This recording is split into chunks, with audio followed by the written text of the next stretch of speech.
Ladies and gentlemen, the stock market police strikes again, and I'm not talking about the SEC. I'm talking about the stock market dirty Harry. Hindenburg Research is at it again, and he's going for another EV SPAC, which I actually called out, and you all called me a hater. Of course, we're talking about Lordstown Motors, right? 5 months ago, I made a video warning you that this exact thing will happen, and y'all called me a hater. Now, it's time you admit it. I'm Nostradamus, bitch. I'm 2 for 0 for EV SPACs. Put some respect on my name. Let me roll you a clip from that video. This time we have a new candidate. The name of the company is Lordstown Motors. In its damning report of Lordstown Motors, Hindenburg alleges that the company has faked its orders, has no revenue whatsoever, and doesn't even have a product to produce here. Now, for a long time, CEO Steve Burns has boasted that they have at least 100,000 orders for its endurance truck, but according to Hindenburg, those orders are just fictitious. And of course, as you would expect, following the report, the share price plummeted by 23% almost immediately, which is actually, a fun fact, faster than my grandpa falls to the floor after his morning vodka. Now, jokes aside, a number of law firms have already put out PR notices that they're investigating potential fraud in preparation for a class action lawsuit, and things are about to get hot. We still haven't heard an official response from the company whatsoever, and if it's going to be half as good as Trevor's response with Nikola, it's well worth the wait. And of course, being the nerd that I am, I actually read the report multiple times so you don't have to. So, in this video, I'm going to pretty much give you my opinion whether this thing is shit or legit. How serious is this report? Is there an actual chance of a class action lawsuit?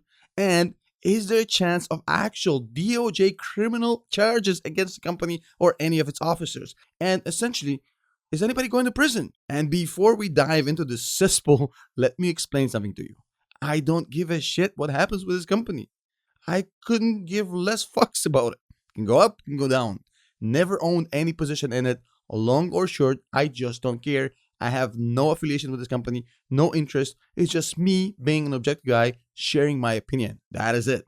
And here's a fun fact for you. Steve Burns, who is the CEO and founder of Lordstown, this company, is also the former CEO and the current founder of another company called Workhorse. They do delivery trucks, also electric. Now, he left that company, he started Lordstown, but on October 2020, Workhorse, that previous company, was actually targeted by another short seller called Fuzzy Panda. I know the name is amusing, but it was a very serious report.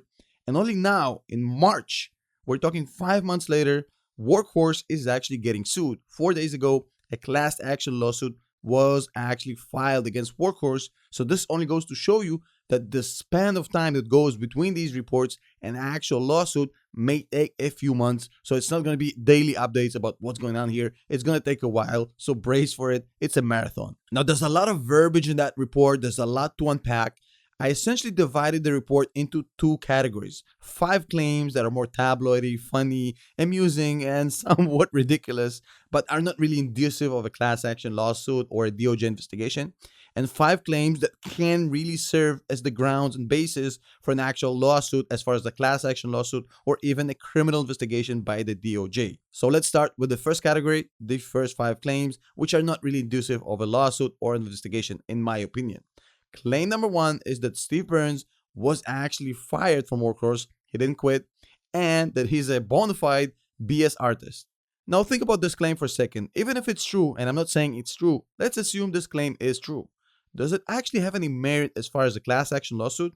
Is it actionable to say, well, he's an asshole or he got fired? I mean, not really. Now, the second claim is actually very amusing. The first test vehicle they actually put on the road caught fire and went up in flames. Now, that is amusing. Of course, nobody got hurt, which is a good thing. And that's why we can actually laugh about it. But I mean, Tesla's cars used to catch fire. I mean, Starship caught fire. I mean, prototypes and test vehicles catch fire. That's the whole purpose. I mean, there's nothing really amazing here. It might mean that the truck is still shit, for sure. Might mean that your truck needs 3 or 4 more years to actually be roadworthy, sure. But it's not really actionable as far as fraud. Now, claim number 3, the motor technology was licensed from a small Slovenian company. Now, don't get me wrong, my Slovenian brothers from another mother. I love me some Luka Doncic, and I literally love Slovenia, one of the coolest countries in the world. But it's not really a superpower of motors. I mean, it's not like Germany. I mean, who licenses motor tech from Slovenia? Again, funny, amusing, but not really actionable. Claim number 4. Insiders of the company sold 28 million worth of shares, US dollars of course, not Canadian, before they had a single sale. And again, the optics are horrible, but it's not illegal. Trevor did it, and that kind of makes it seem even worse, in my opinion. It's just my opinion. But I'm just saying, nothing illegal about it. It's just bad optics. Mr. Pennypacker, this is Mr. Vandelay, and you know Mr. Varnson. Varnson, Pennypacker, Vandelay, Pennypacker, Varnson, Vandelay. And now claim number 5, and it literally seems that the writers of Seinfeld could have written this, and this could have passed as a crazy Seinfeld episode, one of the best. So, Lordstown allegedly was trying to steal some tech from some company and poach their employees, allegedly. Now, accidentally, Lordstown sent to that company their whole game plan of how to poach their employees, steal their tech, and a cost-based analysis of how this would be cheaper than actually licensing the tech. They sent it to the guys who were going to do this too, and I think it's a moment from Seinfeld. This sounds like either Art Vandelay or Mr. Pennypacker would do some shit like this. This is literally the hybrid of George Costanza and Kramer. That might be who Steve Burns is. I don't know. I'm not saying that he is. But even if that's true, even he's a doofus, does it mean that it's actionable? No. None of this is actually, in my opinion, actionable as far as a class action lawsuit or a criminal investigation. However, now let's talk about the other 5 claims, which are extremely serious and are extremely material for a future lawsuit and a criminal investigation. And now we get to the serious part of the show. And we have pre-sold 100,000 of these to various fleets across America. So really a big appetite. We have our whole year, our first year of production already pre-sold. We got 27,000 orders. We got customers really wanting the truck. And we've already got 50,000 pre-orders. These people are not going to be walking away. They are committed. But yeah, most of them are signed by the CEOs of these large firms. And, you know, bringing in 500 electric vehicles into your fleet's not trivial. So you got to plan all the charging and everything. So it's very serious orders. Now, claim number 1 is extremely problematic if it's true. Now, the report actually talks about the company promoting on mainstream media, on social media, on every single media, pretty much the fact that they have 100,000 of pre-orders for this truck. You have a lot of examples of Steve Burns, the founder CEO, going in Jim Cramer, for example, and talking about it as sales, talking about it as a way to promote the company. Now, the report actually showed that these were not really pre-orders because there was no down payments, and more so, it was a letter of intent, an LOI, that literally said, this is not legally binding.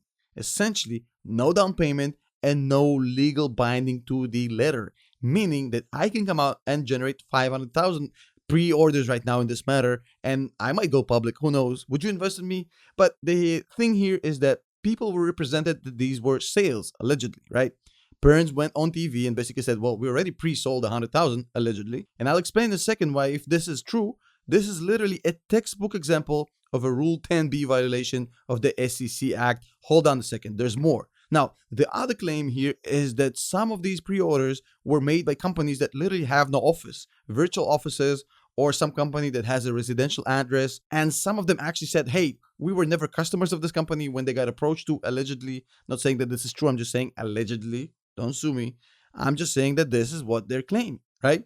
And they actually found evidence that Lordstown allegedly paid 30 to 50 bucks to a company to generate these. Essentially, it seems like Lordstown took a play from the Nikola playbook, paying people to be their customers. But in this case, it's actually very incriminating if it actually happened. I'll explain in a second why. Now, here's another weird thing. Those LOIs that were non-binding, they had very few information on them, just a few kind of provisions. One of them was promotion, that this thing would be promoted as pre-orders on social media, whatever. I've never seen an LOI, which is pretty much a one-pager, that has a provision about promotion, about promoting this on social media, mainstream media as a pre-order.